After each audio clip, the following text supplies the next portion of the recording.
নমস্কার বন্ধুরা, আমি সীমা আবারও নিয়ে এসেছি সুন্দর রান্না বান্না। আজকে আমি রান্না করি আর এত বড় একটা মির্গা মাছ আর আছে শিম আলু। তো চলো পুরো রান্নাটা দেখতে থাকো। তো বন্ধুরা দেখো, এদিকে মাছটা ভাজা করছি, এখন তরকারিটা করবো। তো বন্ধুরা দেখো, এদিকে তেলটা গরম হয়ে গেছে, আমি পাঁচফোড়ন সম্বার দিছি। এখন আলুটা একটু লাল লাল করে ভাজা করে নিই।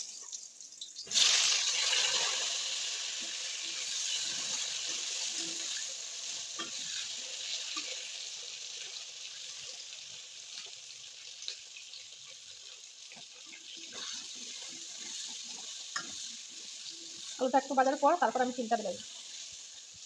তো দেখো, এদিকে আলুটা আমার প্রায় ভাজা হয়ে গেছে, এখন আমি এক এক করে মশলা দিলাম।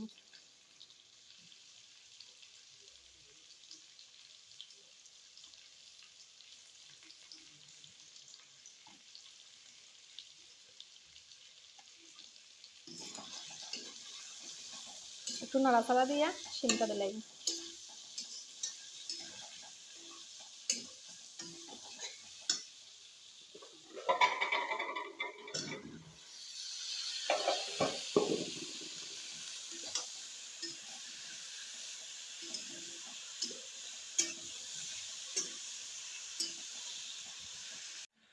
তো বন্ধুরা, সবজিটা প্রায় সাতলানি হয়ে গেছে, আর এটা আমি পাঁচফোড়ন সম্বাস দিছি। এখন একটু অল্প কাঁচা পেঁয়াজ দিলাম।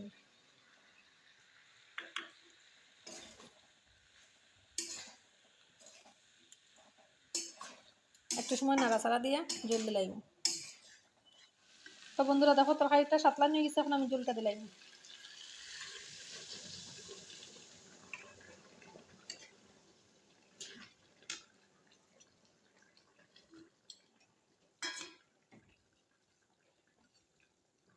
তো বন্ধুরা দেখো, তরকারিটা হয়ে গেছে, এখন আমি ধনে পাতা দিয়া নামাই লিমু।